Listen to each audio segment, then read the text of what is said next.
Hey, welcome back to Builder Funnel Radio. This is episode 93 with Bray of Blue Tangerine, and he runs a website digital marketing agency. And we're going to dive into a topic that gets us both pumped up, fired up, whatever you want to call it.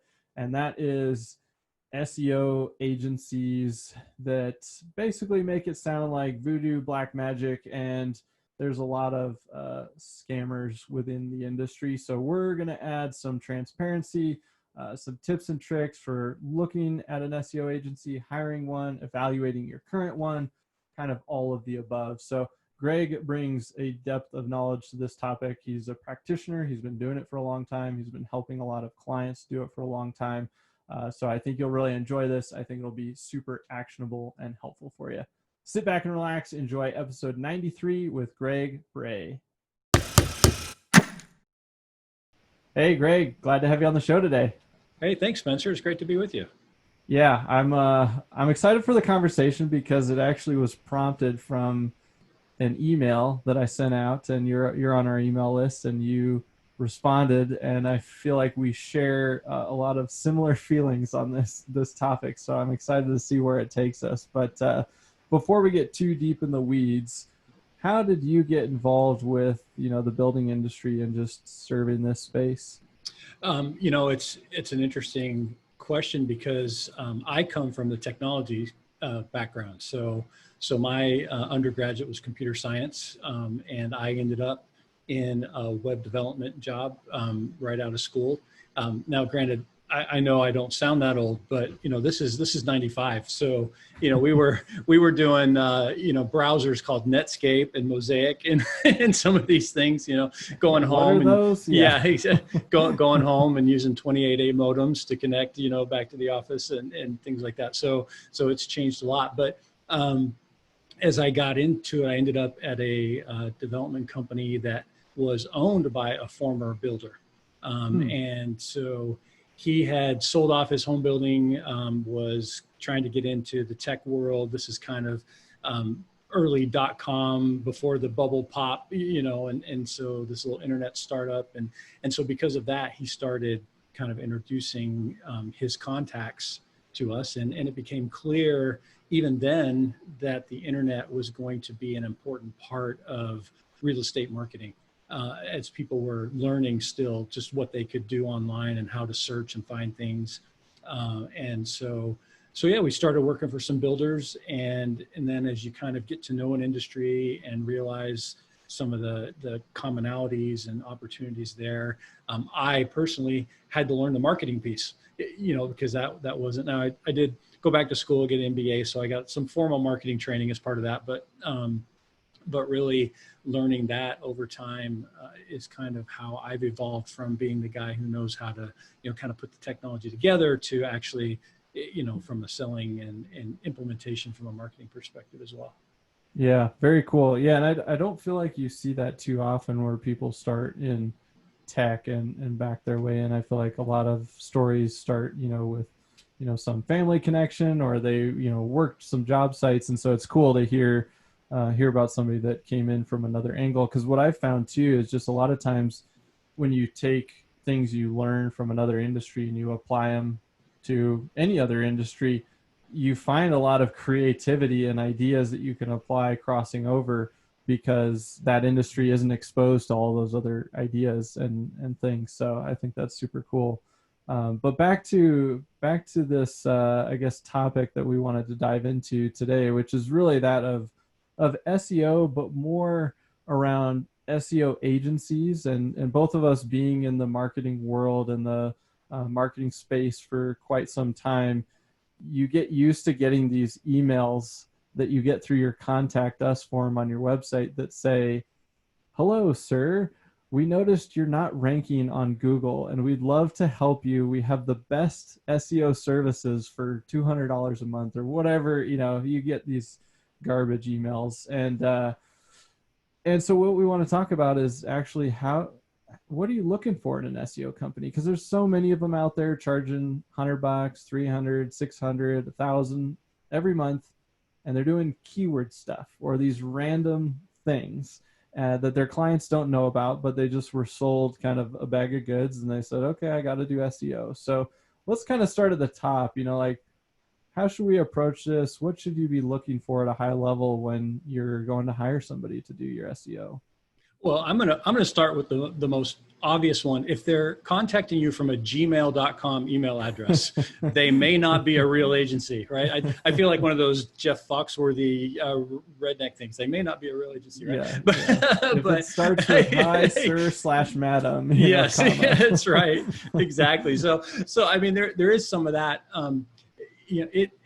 Gosh, Spencer, when this opportunity, kind of came up, you started, I just had all kinds of thoughts flying through my head because we run into this so often. There's so much confusion out there as to what even is SEO. What should I even be getting? And so I think the first thing to look for is, can someone explain that to you in a way that you're comfortable with? Where if they're just confusing you, you shouldn't be giving them your money.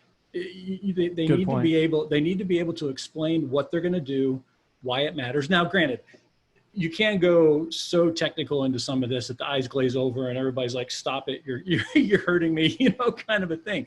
And so there's that balance. But from a business standpoint, SEO needs to be understood as to what's our goal, what's our plan, what tactics are we going to do to get there? How are those going to evolve over time? Because they need to, as we get feedback in the process. And how are we going to know if we're successful? What are those measurements of success? Yeah, those are great questions. And in diving into some of those metrics, what are some common metrics that you can use? And there's so many that we can look at, but if you're trying to evaluate, an SEO agency and they're telling you some things and you're understanding it. So we've kind of hit that phase one. What are some goals? What are some targets? What kinds of things can you expect? Where a lot of agencies focus on is rankings, right? We're going to get you number one for this keyword, whatever that is. And rankings are a piece of it, but it's not really the right metric, in my opinion, to focus on. Because what if I rank you number one for the wrong keyword that none of your particular audience is even using to search on, right? I mean, yep, bingo. Yeah. So right there, rankings alone are not useful in and of themselves. They're a tool to use to help us achieve our goal, but they're not the end metric. So if they are saying, hey, we are going to get you a ranking of whatever for this many keywords or whatnot, that alone is not good enough. So then you move into, okay, well, what about increasing site traffic? So hold on. Before we sure. go to site traffic, let's dig into that a little bit. Because you said maybe a company will promise like, hey, we're going to rank you number one for 10 keywords or 20 or whatever the number is. And so what you're saying is, hey, a keyword could be home builder in Dallas, but another keyword could be, auto shop in Dallas. Totally irrelevant. And I went way off the grid there, just totally irrelevant. But it also could be like some really long question or, something super specific that maybe is super easy to rank for and gets a handful of searches a month versus something like home builder in Dallas, which is going to get hundreds, if not, thousands. Is that kind of what you're saying? Is that you can't definitely necessarily compare one to another? Yeah, exactly. And there may be a very relevant keyword, that is exactly what you offer. But if the audience doesn't actually use it, if you do the research and nobody's actually searching on that, I can be number one for a keyword that gets one search a month. It's not going to really help me very much, even if it's the perfect keyword. So there's a balance between relevancy and volume that has to be looked at when you start doing that research into those keywords. Great. So then next you're saying site traffic. Yeah, site traffic is another important part of the puzzle. And so again, raising site traffic is, okay, that might be a useful metric to measure on.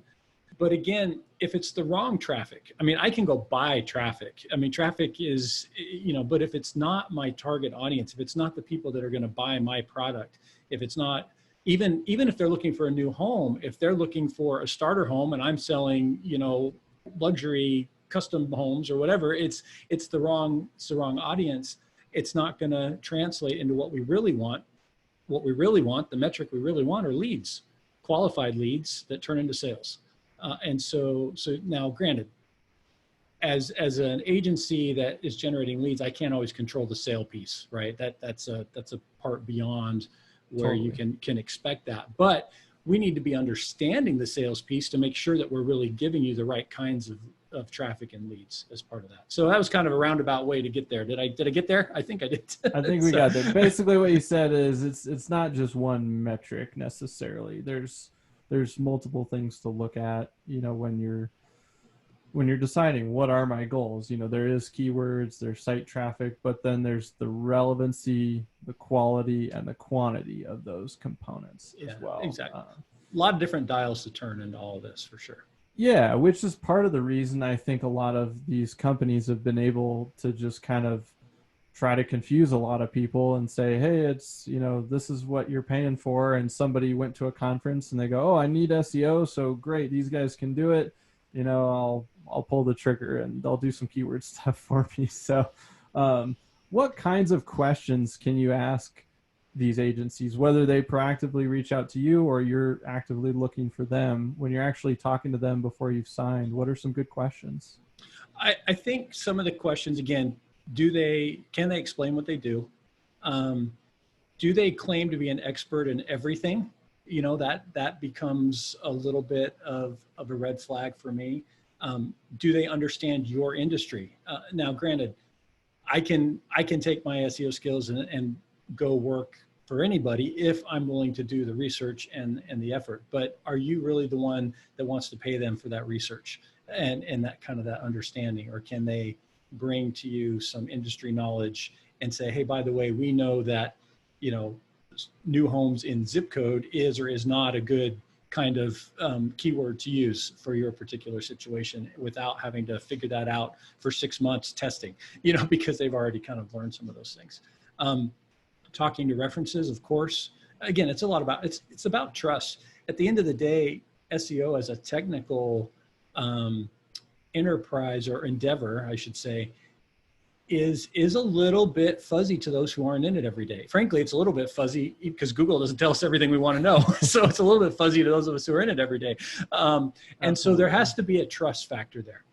You've got to be able to establish trust and know that someone is doing the best they can, because the flip side of it is that I can do all the right things and still not necessarily get the ideal result, because it's a competitive environment.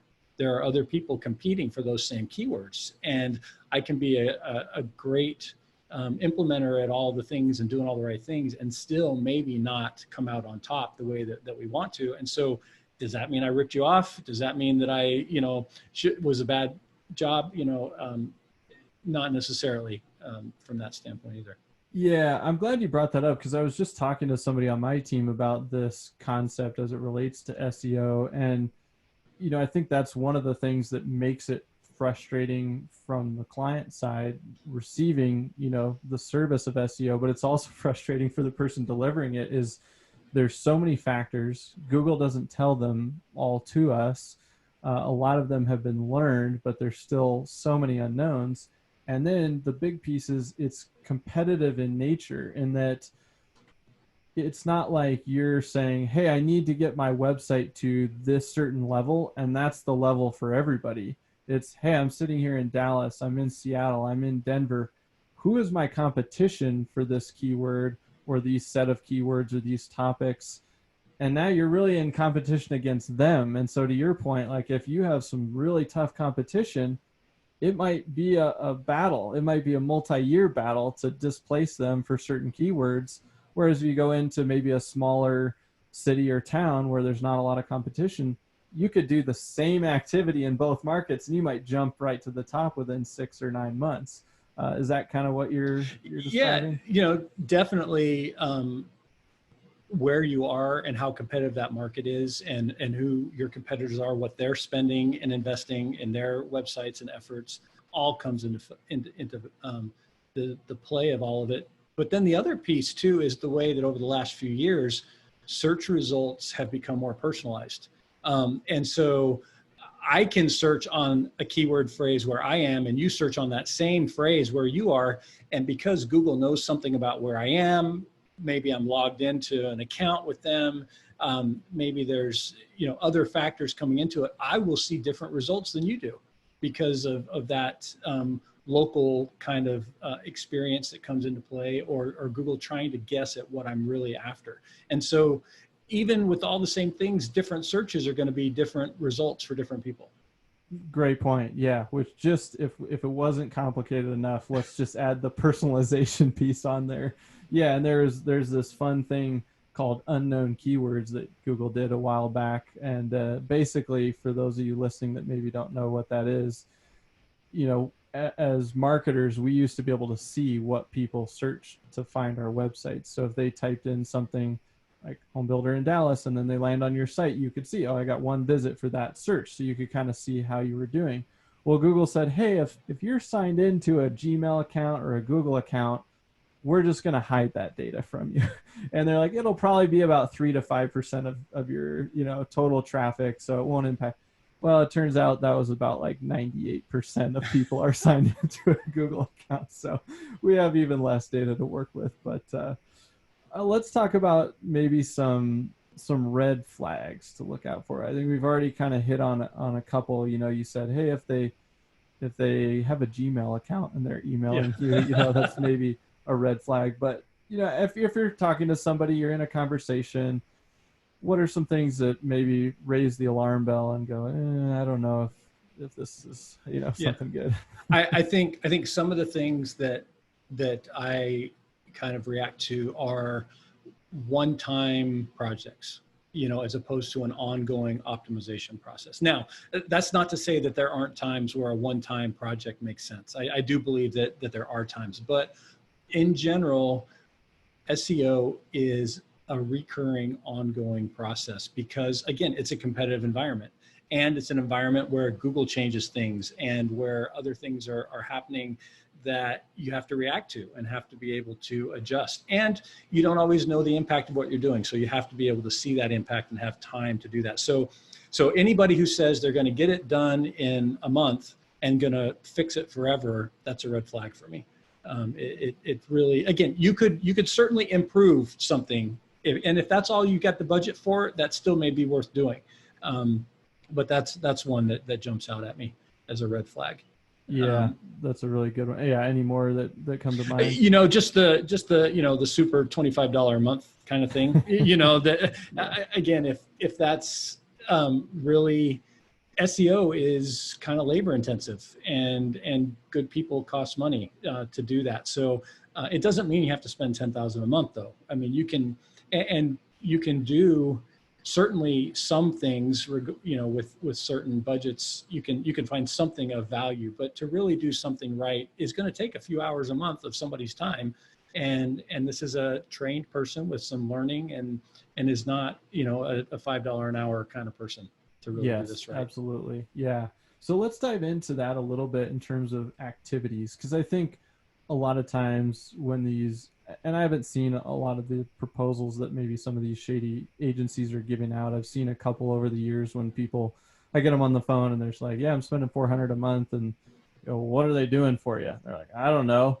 So like, what are some things that they should be doing? If somebody's working on your SEO, and we don't have to go way deep in the weeds, but what are they doing? Because most of the time somebody says, I don't know, they're changing out my keywords. I'm going, okay. Well, I have some questions now. Yeah, for sure.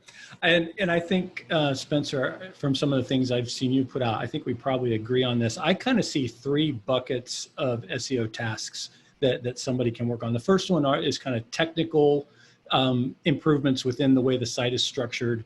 The second one is content related. So this is where you get into keywords, what's on the page itself. And then the third one are kind of those off-site activities of how you deal with the rest of the internet and the way that it perceives who you are in your site and things like that. So gets into some of the local business listings like on Google My Business or other citation sources, things like that.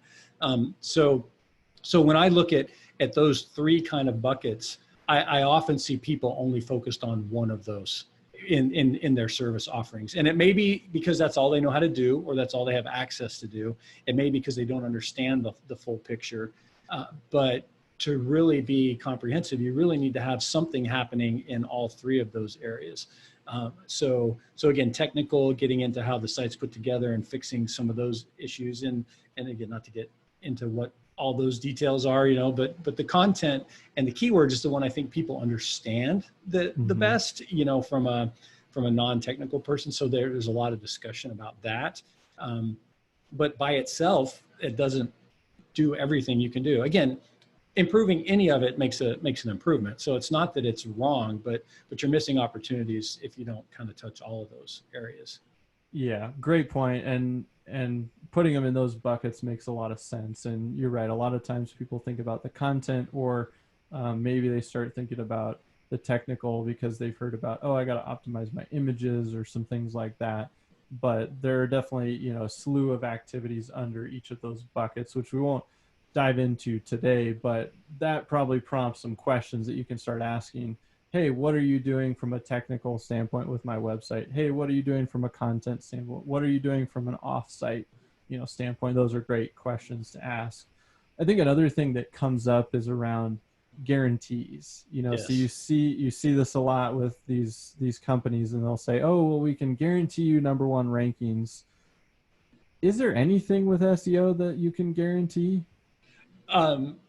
I don't think so. I mean, not in the kind of way where I'm going to give you all your money back if I don't achieve it, I guess, and that sounds, that sounded really bad the way that came out, but I think it's true though. There's so many variables. Yeah. I don't know how you could guarantee something. And again, part of that though gets down into measuring the right outcome. Right? Because if we're trying to guarantee, a particular ranking, again, that's not the right outcome to be worried about. Can I guarantee that we're going to increase overall traffic and leads? Yeah, I think I can. If you have a site that needs optimization, we know these things work. Can I guarantee that over time, if we track it properly and we are not generating a positive ROI for your investment, then we need to stop? Yeah, I can guarantee that if we're not going to give you an ROI, then we need to stop. This is, now granted, that ROI doesn't come in the first month.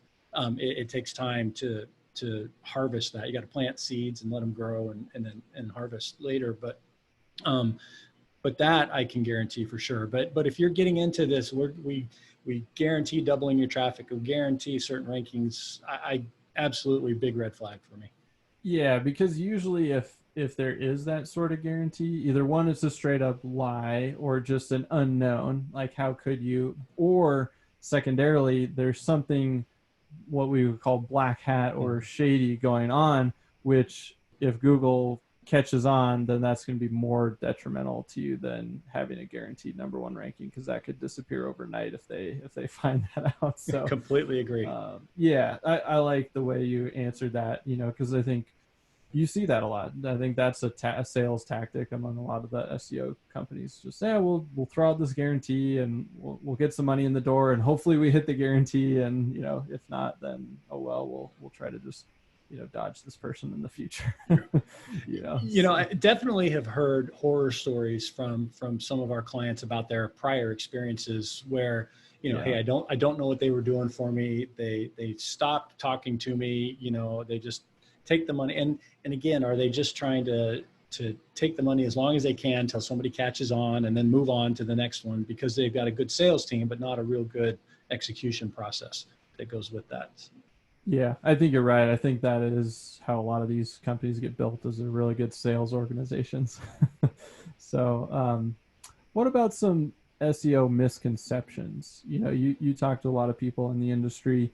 What are some things that you hear people are thinking about SEO, or they're doing SEO, and they start kind of talking about SEO in a certain way, and you're going, that's not right? The biggest one that comes to mind is it's too expensive.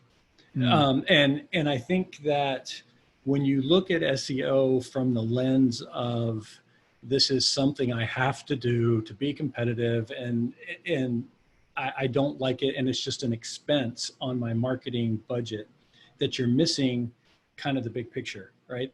this should be an investment that generates a return. And how many more homes do you need to sell this year for this SEO program to pay for itself?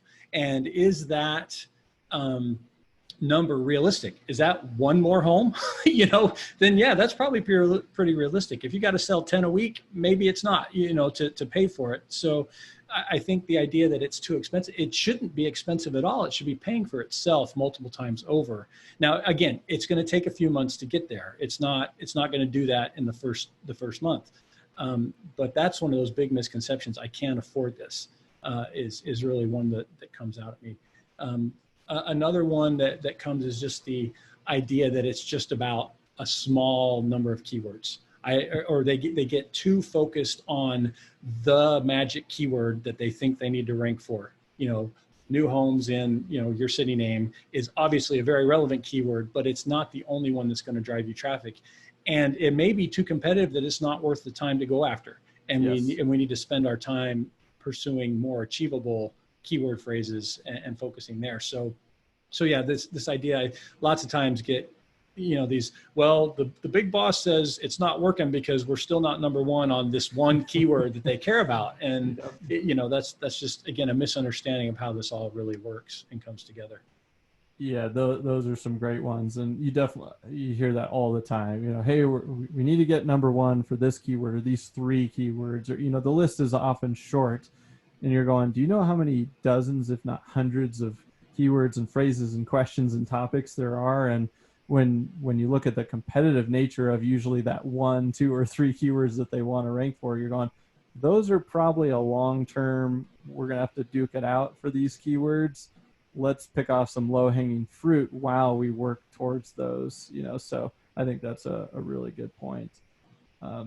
I know you get fired up about this subject. Anything else come to mind about like SEO agencies or things people should know? Yeah, there's one more, and that is the agency that all they do is automatically email you a monthly report. And you just get this PDF of charts and graphs and numbers that you have no idea what it means, and nobody ever explains it to you.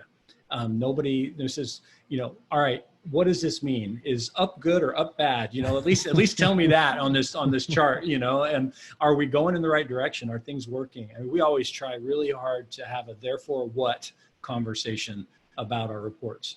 Now, granted, reports take time and effort to generate, and that's one reason that's a place that gets shortcutted on the low budget programs, is the reporting and discussion and strategy piece, because it takes time to sit there and look at a report. It's not the generation that takes the time, it's reviewing it, understanding it, analyzing it, and saying, okay, did it work? Did it not work? What do we need to do different next month in order to keep things moving in the right direction? That type of piece I see a lot, and that frustrates me, because again, that connects right back to the I don't know what they're doing for me.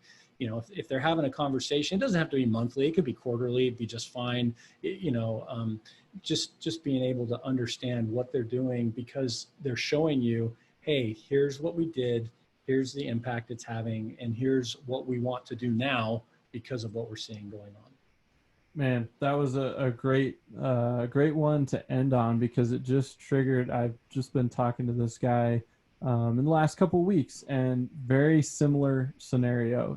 He said, hey, I used to work with this SEO guy. They really knew what they were doing. We got to number 1 for all these keywords, and they were happy with how things were going. But he said the last few years they've been on autopilot, and he would email the guy and say, hey, do we need to make any changes, or what are you doing? He's like, well, we're kind of in a, if it's not broke, don't fix it sort of situation. So he was basically just charging the guy to do nothing, because the impression was we're doing pretty well. I glanced at the Google Analytics, and organic traffic has just been slowly declining. And I'm going, this isn't going in the right direction. But to your point, like a perfect example of just misinformation, or the reporting is just automated. And so you feel like something's happening because you're getting a report, but no communication around what the data is meaning or uncovering anything. And I mean, it only took me a matter of, 60 seconds to look and go, well, just globally, things are decreasing. So I think, to your point, that's excellent. There's more that goes into a report. There's the analysis, the adjustment, and what are you going to do with that information moving forward? So, Greg, I've got one last segment of the show that we'll get to here, but if people want to learn more about what you do or connect with you, what's a good way to do that? Yeah, our website, bluetangerine.com. That's tangerine like the fruit, just spelled that way. Greg, Greg, at bluetangerine.com is my email. Always willing to help out, answer questions best I can. And, if somebody has a question about a proposal or something that somebody sent them, happy to give them quick feedback on that and just see what's going on, or look at those reports like you were just describing and see if we see something. We do offer a free, SEO audit, just to kind of look through somebody's analytics in the website and just see if we see any glaring opportunities that we think might make a difference. So happy to offer that too to someone who might be interested. Very cool. Yeah. And definitely take Greg up on those if you're thinking about SEO or transitioning, or you've got somebody working for you and you want to say, hey, let's look at some of these reports. But Greg, let's get to the last segment here. We call it the Fast Five. I'm going to hit you with 5 rapid fire questions. Just say whatever comes to mind. The first one is, what is your favorite business book and why? I'm going to have to go with the 7 Habits by Stephen Covey. Read that one early in my career. I've read it 3 or 4 times now. That one's just really connected with all those different things. And I still struggle, for those who are familiar with it, I still struggle to get out of the important but not urgent quadrant and move or into the important but not urgent. I'm stuck in urgent all the time. Yeah. So I said that backwards, but anyway, great book. If you haven't studied that one a little bit, I think we can all still learn a lot from that. Yeah, that's a great one. All right. Next question is, who is the most inspirational person in your life? Oh gosh. I'm going to say right now, definitely my wife. She just amazes me constantly with everything that she's able to do. We've been married now over 25 years, so definitely, my soulmate, and the one that makes it all worthwhile. That's why I do what I do, is to make her smile. So very cool. I love that.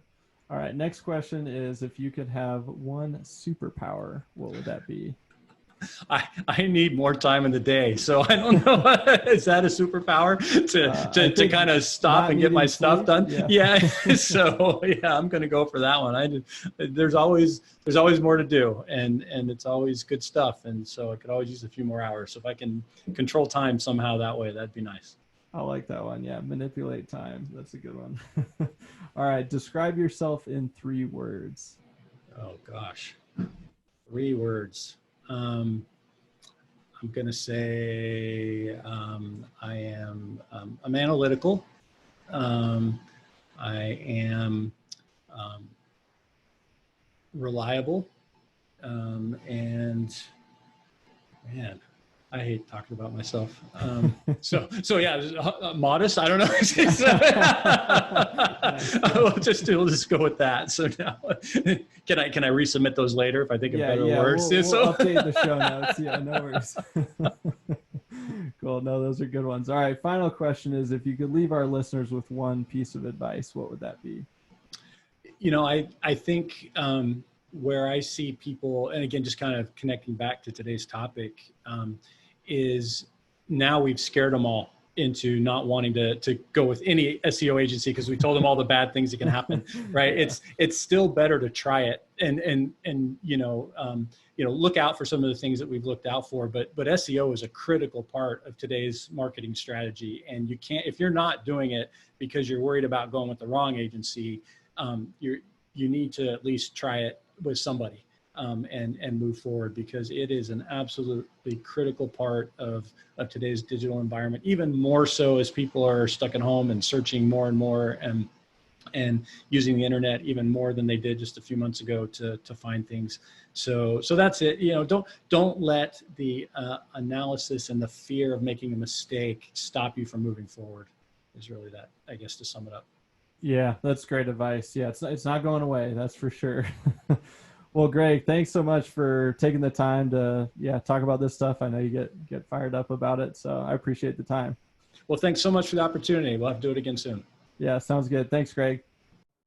Hey guys, I hope you enjoyed that conversation with Greg. I definitely did. This is a topic we get fired up about, and it's kind of the way I was talking to Greg after the show about it was we feel like the SEO kind of low quality company that's just doing shady stuff and they're just very sales oriented, not delivery oriented, is kind of the equivalent to the chuck in the truck in the construction space. You know, that guy gives the professionals a bad rap, just like these shady SEO companies give SEO a bad rap.